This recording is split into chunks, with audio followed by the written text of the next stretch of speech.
히브리서를 통해서 은혜를 나누고 있습니다. 하나님이 우리를 향한 궁극적 기대는 하나님의 온전하심처럼 그 온전함으로 나아가는 것입니다. 근데 그 온전함이라는 건 사실 우리에게는 어울리지 않는 단어거든요. 하나님만이 온전하시니까. 하나님이 그렇게 말씀하시는 것은 하나님이 우리를 그렇게 온전함으로 이끄시겠다는 선언이고, 우리의 신앙의 꼴이 거기 있음을 분명히 선언하고 있는 것입니다. 그래서 우리는 그분의 완전케 하심을 따라 순종해 가는 걸음이죠. 근데 그 걸음이 하루아침에 이루지 않고 오래 참아 인내함으로 가는 걸음이에요. 그래서 신앙은 바로 그렇게 오래 참아 약속을 받은 그 믿음의 본된 믿음의 선배들의 본을 따라가는 거죠. 물론 우리 궁극적인 본은 예수 그리스도시고, 그리고 또 신앙의 선배들의 그 오래 참음과 인내의 걸음들을 그 믿음의 앞선 자들의 본을 따라가는 거죠. 근데 그 인내의 걸음을 가능하게 한 것이 첫째는 믿음이에요. 하나님의 선하심, 그리고 그분이 우리의 모든 걸 아시고 갚으신다는 믿음. 그리고 두 번째는 바로 소망입니다. 우리 6장 한번 19절 같이 보실래요? 6장 19절 20절이 7장과 연결되는데 아주 중요한 절이어서 먼저 19절을 먼저 읽습니다. 시작.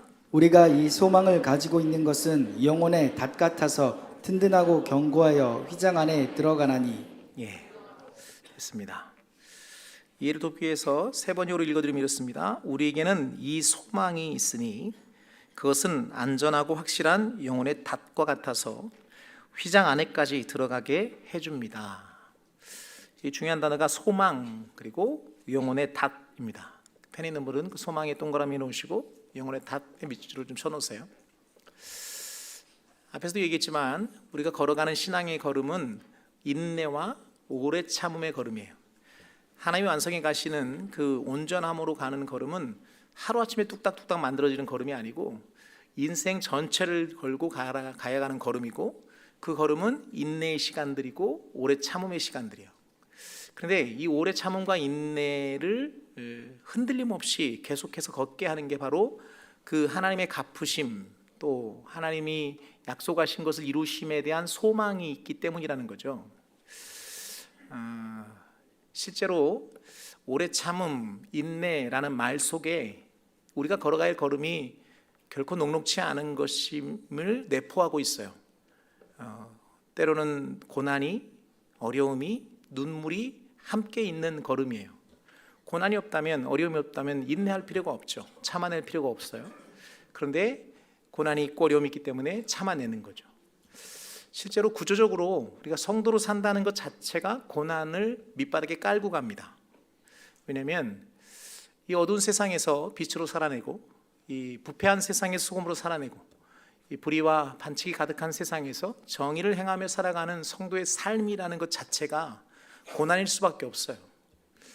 그 고난의 삶이 싫어서 그냥 어떤 사람은 대충 그냥 같이 뒹굴기도 하죠. 그러면 쉬워요. 같이 죄 짓고 같이 어둠 속에 같이 거하면 고난이 없어요. 근데 그건 우리가 살 길이 아니죠. 우리는 세상에 속한 것이 아니라 하나님께 속했으니까. 그러니까 성도로 살아간다는 것 자체가 기본적으로 고난을 전제하고 가는 걸음이에요. 더더군다나 사단이 우리를 가만두질 않아요. 우리가 믿음으로 사는 꼴을 못 보는 거죠. 계속 공격하고. 하나님이 지키시기 때문에 결국은 승리할 것이 분명함에도 불구하고 사단은 포기하지 않습니다. 원래 그의 성품이 그래요.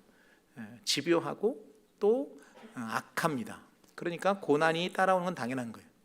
이 고난을 이기는 첫 번째가 바로 하나님의 선하심과 그분의 갚으심에 대한 믿음이고, 그 다음에 하나님의 약속이 성취된다는 소망이에요. 실제로 소망이 있으면 고난을 이겨낼 수 있어요. 소망이 있으면 고난의 의미를 발견할 수 있어요. 고난 자체는 좋은 게 아니에요. 고난 자체를 좋아할 사람은 아무도 없어요. 근데 소망이 있으면 그 고난이 어떤 의미인지, 고난을 통해 하나님이 무엇을 기대하시는지를 이해할 수 있는 거죠. 또 고난이 소망 안에서 또 추억이 됩니다. 고난이 깊으면, 고난이 세면 지나간 후에 엄청난 추억이 돼요. 왜 남자들이 틈만 나면 군대 얘기하는 줄 알아요?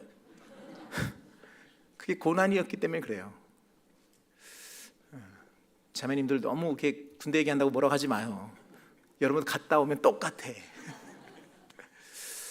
그런데 만약에 고난이 계속됐다면 그걸 이야기할 수 없죠. 근데 고난을 지나고 나니까 그런 이야기를 할 수 있는 거예요. 실제로 고난의 깊은 어려움들을 함께 겪어낸 사람들이 갖는 그 끈끈함과 뭐랄까요? 끈끈함은 다른 것과 비교할 수가 없죠. 우리 어제 이제 성건이 결혼했는데 이제 막 결혼한 신혼 부부가 갖는 그 열정적인 사랑, 불같은 사랑, 그것도 귀한데 사실 어려움을 오래 겪어온 그 오랜 시간 함께 살았던 부부가 갖는 그 사랑의 그 끈끈함은 전혀 차원이 다릅니다. 일종의 전우애 같은 겁니다. 생사를 이렇게 건넌 삶의 어떤 큰 위기들을 같이 겪어온 부부가 갖는 그 깊이는 막 이제 불붙는 사랑과는 전혀 다른 거죠. 근데 그렇게 어려움의 시간들을 겪어냈던 부부들의 공통점이 뭐냐? 이 고통이 계속된다고 했다면 그 고난을 못 이겼을 거예요. 이 고통이 지난다는 걸 아는 거죠. 이 고난의 끝이 있다는 걸 아는 거예요. 그 소망이 그 고난을 겪어내게 합니다. 근데 우리의 신앙은 그 소망이 이 땅의 소망이 아니고 하늘 소망이에요. 하나님이 예비하신, 하나님이 갚으실 하늘 소망. 우리 한 구절 말씀 볼까요? 우리 골로새서로 가보실래요? 1장입니다. 5절 같이 보죠.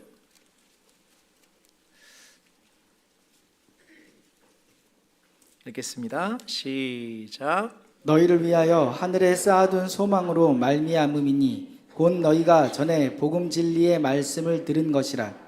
펜에 있는 모든 그 하늘에 쌓아둔 소망 거기 밑줄 좀 쳐놓으세요. 바울의 삶을 가능하게 했던 아주 중요한 요소가 바로 이 하늘에 쌓아둔 소망입니다. 빌립보서 3장에 나와 있는 표대를 하늘에 두고 위에서 부르신 부름의 상을 달려갔다는 말과 같은 맥락이에요.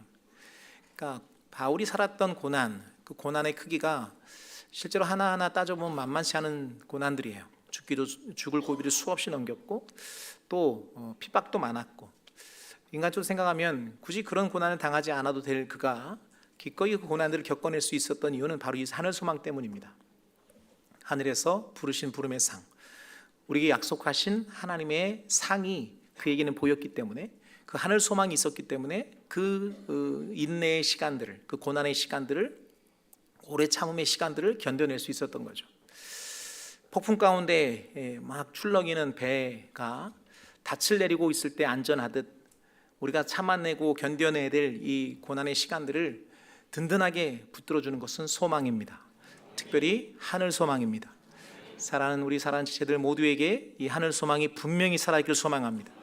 이것은 누구에게나 약속하신 것이고 그것을 붙드는 자에게 동일한 능력으로 임하게 될 줄로 믿습니다. 계속해서 보죠. 그 하늘 소망, 늘 견고하고 든든하게 하는 영원한 닷 같은 소망이 우리를 어디로 인도하냐? 휘장 안으로 들어가게 한다는 거예요.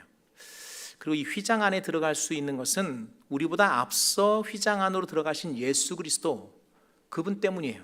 근데 오늘 히브리서 저자는 그 예수 그리스도를 누구라고 소개하냐면 멜기세덱의 반차를 따라 대제사장 되신 예수 그리스도라고 소개해요. 오늘 이게 주제거든요. 자, 20절 같이 보세요. 히브리서 6장 20절, 19절, 20절 이어서 읽겠습니다. 연결되는 말씀이니까 시작. 우리가 이 소망을 가지고 있는 것은 영혼의 닷 같아서 튼튼하고 견고하여 휘장 안에 들어가나니 그리로 앞서 가신 예수께서 멜기세덱의 반차를 따라 영원히 대제사장이 되어 우리를 위하여 들어가셨느니라.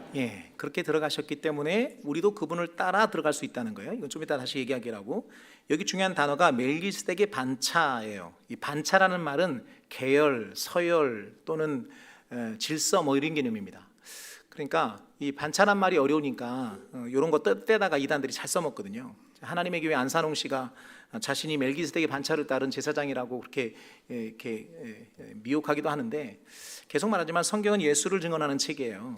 성경에서 안산홍이 설 자리는 없어요. 이만희가 설 자리는 없어요. 오직 예수밖에 없는 줄로 믿습니다.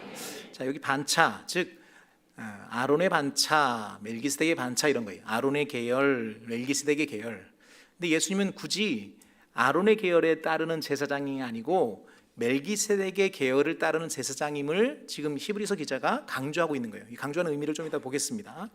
중요한 건 여기서 이제 여기 이렇게 제사장 되시고 그렇게 휘장 안으로 들어가셨다는 개념인데, 이 멜기세덱의 계열을 따르는 제사장을 이해하기 위해서는 예수님의 삼중직에 대해서 이해를 해야 돼요. 예수 그리스도, 그럴 때 이 그리스도란 말은 기름 부음 받은 자라는 뜻이거든요.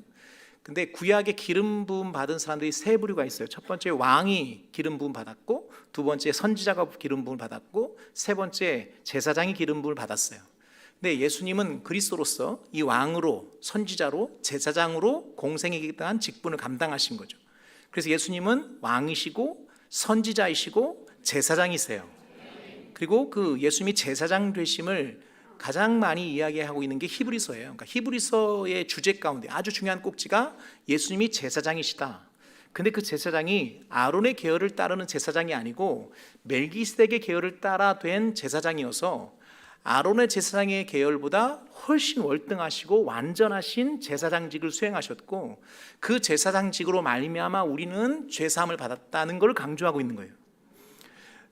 오늘 이 히브리서 전체 이 7장을 통해 결론적으로 하고 싶은 얘기가 이 이야기예요. 자, 22절부터 25절까지 보세요. 22절부터 25절까지 읽겠습니다. 시작. 이와 같이 예수는 더 좋은 언약의 보증이 되셨느니라. 제사장 된 그들의 수요가 많은 것은 죽음으로 말미암아 항상 잊지 못함이로되, 예수는 영원히 계심으로 그 제사장 직분도 갈리지 아니하느니라. 그러므로 자기를 힘입어 하나님께 나아가는 자들을 온전히 구원하실 수 있으니, 이는 그가 항상 살아계셔서 그들을 위하여 간구하심이라. 아멘. 핵심은 그거예요. 자기를 힘입어 하나님께 나아가는 자들, 즉 휘장 안으로 지성소로 들어가도록 그렇게 하실 수 있는 분, 온전히 구원하실 수 있는 분이 바로 예수님이시다, 그런 거죠. 특별히 예수님의 그 보증이 더 좋은 언약의 보증이에요. 이 부분을 설명하기 위해서 멜기세덱의 반차를 얘기하고 있는 거거든요. 자, 제사장직, 그러니까 예수님이 왕이시고 선지자시고 제사장이신데, 그 제사장이란 말은 결국은 백성과 하나님 사이의 중보자란 뜻이거든요. 그러니까 죄의 삭은 사망이니까 내가 죄를 지면 내가 죽어야 되는데 하나님이 나를 살리시기 위해서 그 대속의 은혜를 허락하셨어요. 그게 대속 제사예요. 그러니까 내가 죄 지을 때 다른 짐승이 죽어가는 거죠. 그래서 내 대신 죽어가는 짐승의 그 죽음을, 그 죽음의 제사를 관장하는 사람들이 제사장들이에요. 그러니까 내가 죄를 지을 때마다 제사장들이 그 짐승을 죽이고, 그걸 통해 하나님이 우리의 죄를 사하심의 역할을 감당했던 게 제사장들인데, 이 아론의 계열에 따른 이 제사장들의 제사는 늘 반복적이고 또 일회적이에요. 한 가지 죄에 대해서 한 짐승이 죽고, 그 죄를 지을 때마다 반복되는, 그러니까 온전하지 못한 제사인 거죠. 그런데 멜기세덱의 계열을 따라오신 예수님의 대속의 제사는 당신의 피값으로, 하나님의 피값으로, 하나님의 생명값으로 치르신 온전한 대속이어서 이 아론의 계열의 제사와는 다른 차원의 더 높은 언약의 보증으로, 또는 그 앞에 뒤에 보겠지만 더 좋은 소망으로 그렇게 우리의 죄를 속하셨다는 것을 히브리서 기자가 강조하고 있는 거죠. 그래서 지금 멜기세덱이 등장하고 그 멜기세덱 계열에 따르는 제사장직을 설명하고 있는 거예요. 그래서 그렇게 구속된 속죄가 우리에게 온전하다. 다시 굳이 아론의 계열에 따르는 제사자로 돌아갈 필요가 없다. 이것의 불완전함에 머물 필요가 없다. 우리는 온전한 속죄를 이루었다는 걸 강조하고 싶은 거예요. 그러니까 오늘 설교의 주제는 다 얘기했어요. 이 얘기를 차근차근 풀어가 보자고요. 자, 우리 1절부터 3절까지 읽겠습니다. 1절부터 3절까지 시작. 이 멜기세덱은 살렘 왕이요 지극히 높으신 하나님의 제사장이라. 여러 왕을 쳐서 죽이고 돌아오는 아브라함을 만나 복을 빈 자라. 아브라함이 모든 것의 10분의 1을 그에게 나누어 주니라.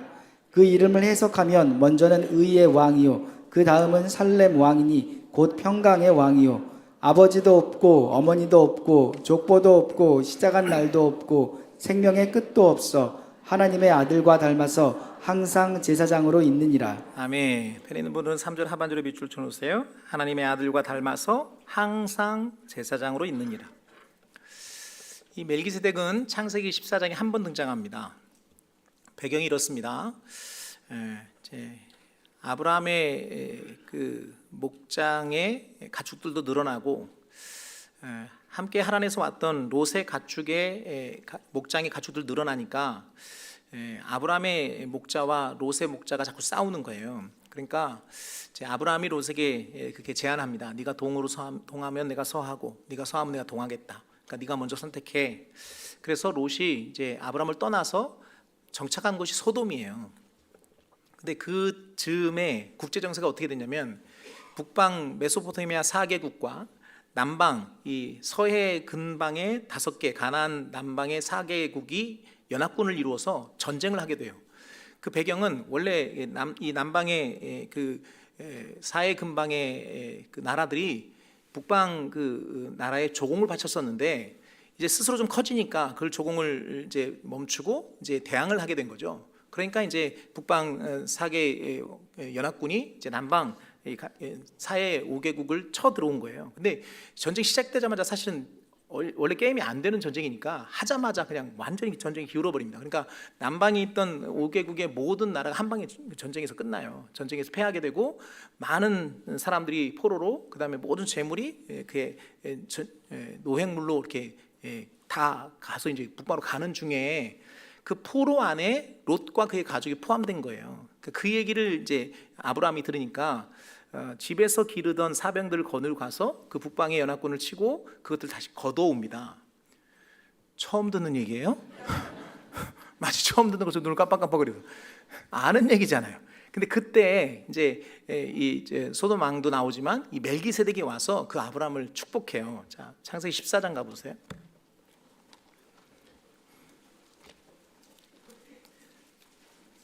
17절부터 봅니다. 창세기 14장 17절부터 20절까지 읽겠습니다. 시작. 아브라함이 그돌라오멜과 그와 함께한 왕들을 쳐 부수고 돌아올 때 소돔 왕이 사회 골짜기 곧 왕의 골짜기로 나와 그를 영접하였고 살렘 왕 멜기세덱이 떡과 포도주를 가지고 나왔으니 그는 지극히 높으신 하나님의 제사장이었더라. 그가 아브라함에게 축복하여 이르되 천지의 주제이시오 지극히 높으신 하나님이여 아브라함에게 복을 주옵소서. 너희 대적을 내 손에 붙이신 지극히 높으신 하나님을 찬송할지로다 하매 아브라함이 그 얻은 것에서 10분의 1을 멜기세덱에게 주었더라. 아멘. 18절 하반절에 밑줄을 쳐놓으세요. 그는 지극히 높으신 하나님의 제사장이었더라. 그 멜기세덱이 제사장이었어요. 네, 지금 히브리서 저자가 주목하는 부분이 두 가지예요. 그 멜기세덱에게 아브라함이 10의 1을 드렸다는 것과 멜기세덱이 아브라함을 축복했다는 거예요. 이 사실이 왜 중요하냐면 그 아브라함 하면 이스라엘 민족에게 있어서는 믿음의 조상이고 그의 후손 가운데 레위가 있고 거기에 이제 모세가 있고 아론이 있고 모세 율법이 있고 아론의 제사장, 이게 이제 그 밑에 있잖아요. 그러니까 아브라함의 위치가 있어서 이스라엘 백성에게 있어서 위치는 워낙 크니까, 근데 이 아브라함보다 누가 높다는 거예요? 멜기세덱이 높다는 거예요. 왜냐하면 멜기세덱이 축복했고 아브라함이 멜기세덱에게 11조를 드렸으니까 그 부분을 주목하고 있는 겁니다. 다시 본문으로 와보세요. 창세기에도 그가 제사장으로 돼 있고 그는 아비도 없고 어미도 없고 그 이름이 평강의 왕이고 의의 왕인데 그래서 항상 제사장으로 있는 그 멜기세덱이 아브라함보다 높다. 자, 7절 보세요. 죄송합니다. 4절을 먼저 읽겠습니다. 4절을 시작. 이 사람이 얼마나 높은가를 생각해보라. 조상 아브라함도 노량물 중 10분의 1을 그에게 주었느니라. 예, 아브라함보다 높다죠. 왜냐하면 조상 아브라함이 멜기세덱 10분의 1 드렸으니까. 또 누가 축복해요? 멜기세덱이 아브라함을 축복하잖아요. 6절 7절 시작. 레위 족보에 들지 아니한 멜기세덱은 아브라함에게서 10분의 1을 취하고 약속을 받은 그를 위하여 복을 빌었나니 논란의 여지 없이 낮은 자가 높은 자에게서 축복을 받느니라. 그러니까 아브라함보다 멜기세덱이 높다. 즉 그리고 이미 그 아브라함보다 높은 멜기세덱의 제사장직과 그 아브라함의 후손인 아론의 제사직과의 격차를 말하는 거예요. 이게 더 월등하고 탁월하다. 이해되시면 아멘. 왜냐하면 레위가 아브라함의 후손이잖아요. 이 10절 한번 볼래요? 10절 시작. 이는 멜기세덱이 아브라함을 만날 때 레위는 이미 자기 조상의 허리에 있었음이라. 네, 자기 조상의 허리에 있었다는 말은 뭐냐면 그의 후손이다 그 말이에요. 그러니까 아브라함의 후손인 아론의 제사장의 계열을 쫓아 제사장 된 게 아니고 아브라함보다 탁월한 멜기세덱의 제사장직을 쫓아 제사장이 되신 분이 예수님이시다 그 말이에요.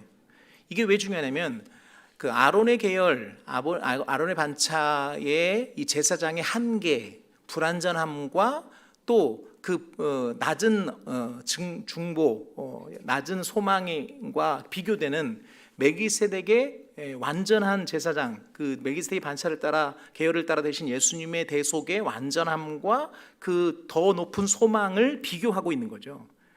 이해되시면 아멘. 자, 그러니까 이 아론의 계열을 따라 제사장 직분의 그 한계가 있고 그 완전하고 불완전함에 대한 반대에 이 멜기세덱의 반차를 따라 예수님의 제사장직이 수행됐음을 이야기하고 있는 거예요. 자, 11절 보세요. 11절 시작. 레위 계통의 제사 직분으로 말미암아 온전함을 얻을 수 있었으면 백성이 그 아래에서 율법을 받았으니 어찌하여 아론의 반차를 따르지 않고 멜기세덱의 반차를 따르는 다른 한 제사장을 세울 필요가 있느냐? 무슨 말이에요? 아론의 제사장 계열의 아론의 계열의 제사장직에 한계가 있다는 거예요. 불완전하다는 거죠. 그래서 이 불완전한 아론의 계열이 아닌 완전하신 멜기세덱의 계열을 따른 제사장으로 예수님이 오셨다는 거예요. 자, 15절부터 보세요. 19절까지 시작. 멜기세덱과 같은 별다른 한 제사장이 일어난 것을 보니 더욱 분명하도다.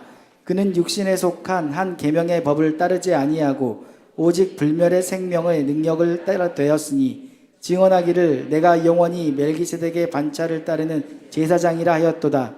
전에 있던 계명은 연약하고 무익함으로 패하고 율법은 아무것도 온전하게 못할지라.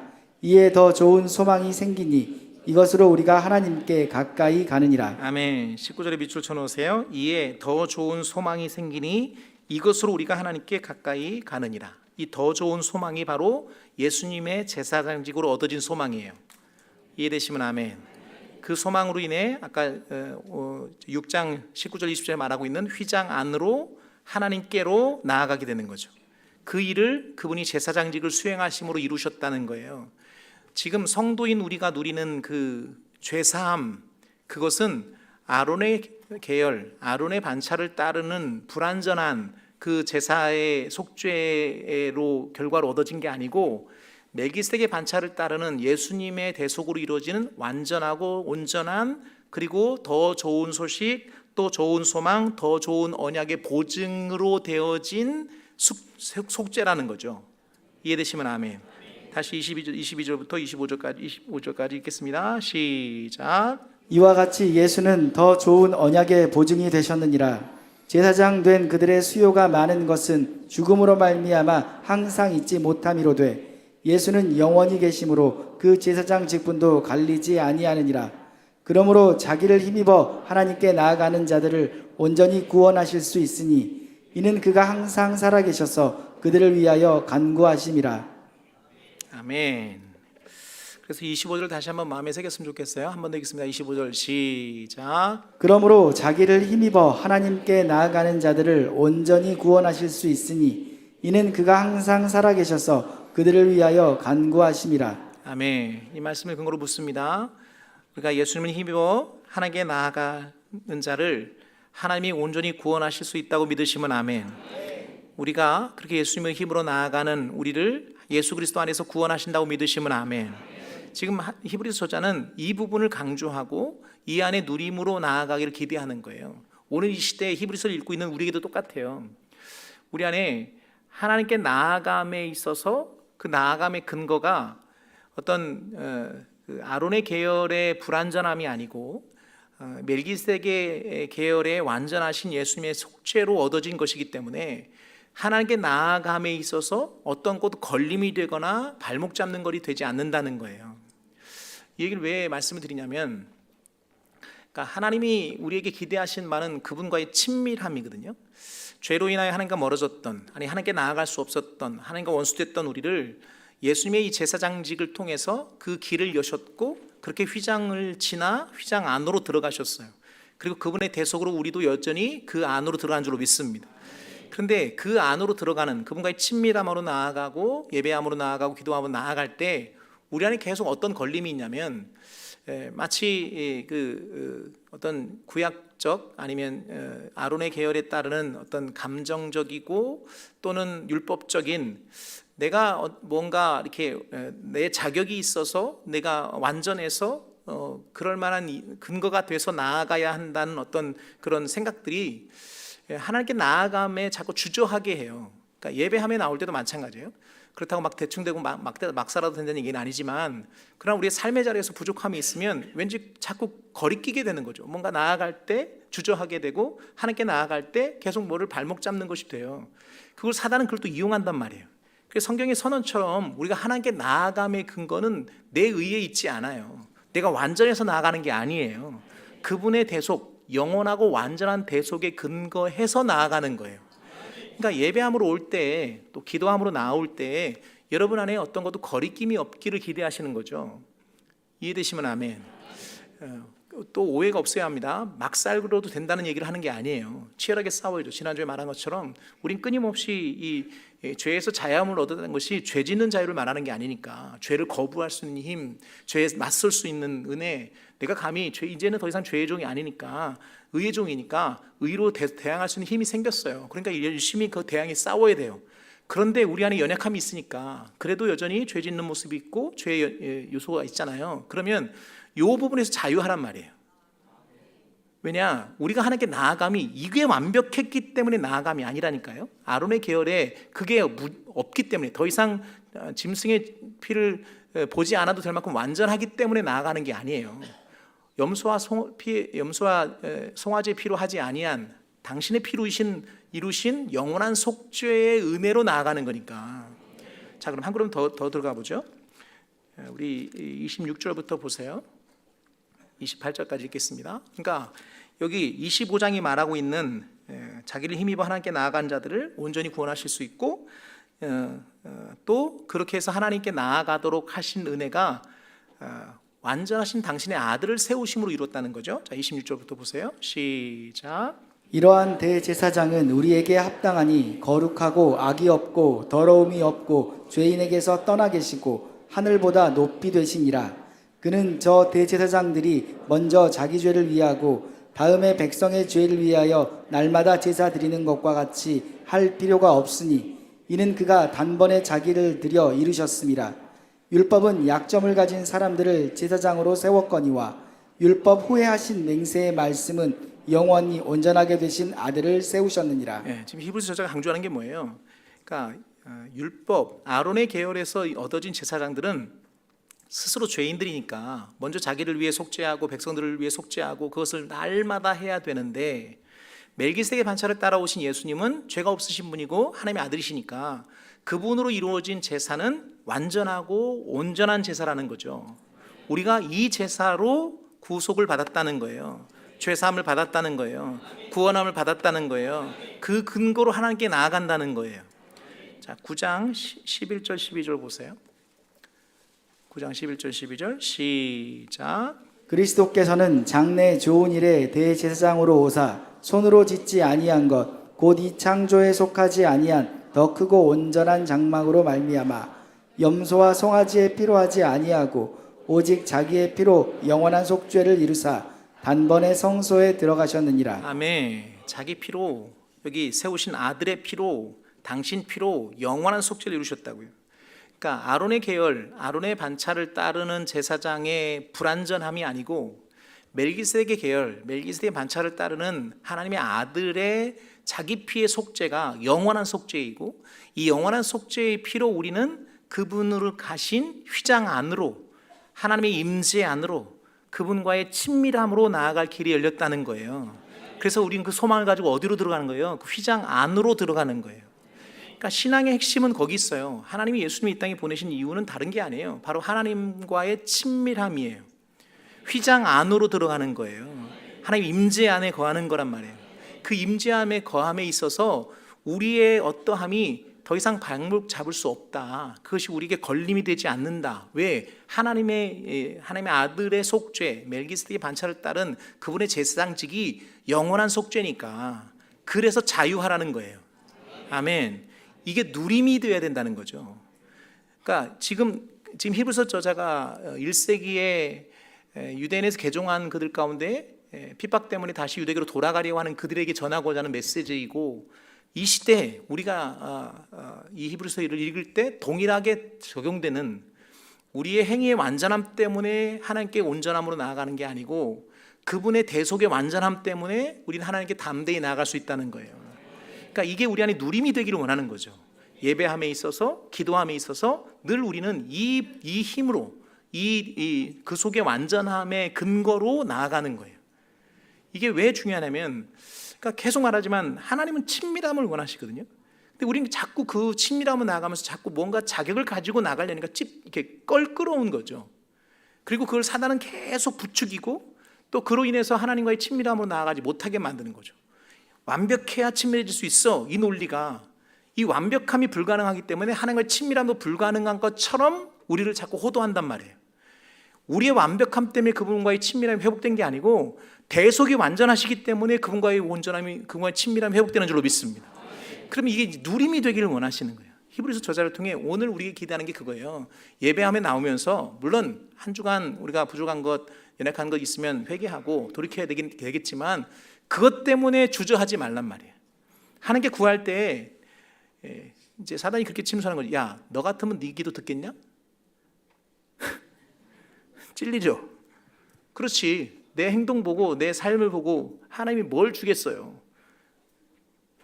우리끼리 하는 얘기지만, 그런데 그것 때문에 하나님 응답하시는 게 아니고 그분의 대속의 완전함 때문에 응답하신단 말이에요. 우리의 자녀된 신분 때문에 응답하신단 말이에요. 그걸 누리라고. 그 누림이 우리에게 어떤 힘을 갖게 하냐면 그분 안으로 거는, 휘장 안으로 들어가는 성소에 들어감, 그분이 먼저 들어가신 길을 따라 그분을 뒤를 따라 들어가는 성소 안으로의 은혜를 누린단 말이에요. 신앙은 처음부터 끝까지 그 얘기예요. 우리가 예수님의 자녀, 예수님으로 인하여 하나님의 자녀됨이 신앙의 본질이고, 결국 우리가 그 누림 가운데 영원히 그분 나라에 살게 되잖아요. 그러니까 신앙은 결국 처음부터 끝까지 하나님의 친밀함이에요. 어제 다니엘 기도회 시작하면서 우리 김은호 목사님이 설교하시면서 참 제가 은혜를 많이 받았는데, 우리는 예수를 믿는다는 것을 자꾸 교회 다닌다라고 정의하는데, 그렇죠. 예수 믿으니까 교회 오죠. 근데 교회 다니는 게 예수를 믿는 게 아니에요. 예수를 믿는다는 것은 하나님과의 친밀함이에요. 그 친밀함이 어디에서 드러나요? 예배 가운데 드러나요. 기도 가운데 드러나고요. 근데 그 예배함이, 기도함이 바로 이 친밀함의 누림이 되는 거예요. 근거가 되는 거예요.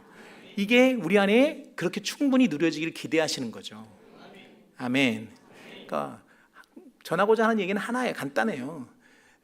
아론의 계열을 따르는 제사장으로 그분이 제사장직을 감당하신 게 아니고 멜기세덱 계열을 따르는 제사장으로 아론의 제사의 불완전함과 한계를 완벽하게 온전하게 더 좋은 소식으로, 더 좋은 보증으로 이루신 그 보증, 염소와 송아지 피로 하지 않고 자기 피로 이루신 영원한 속죄로 내가 그 은혜 안에 거하는 거예요.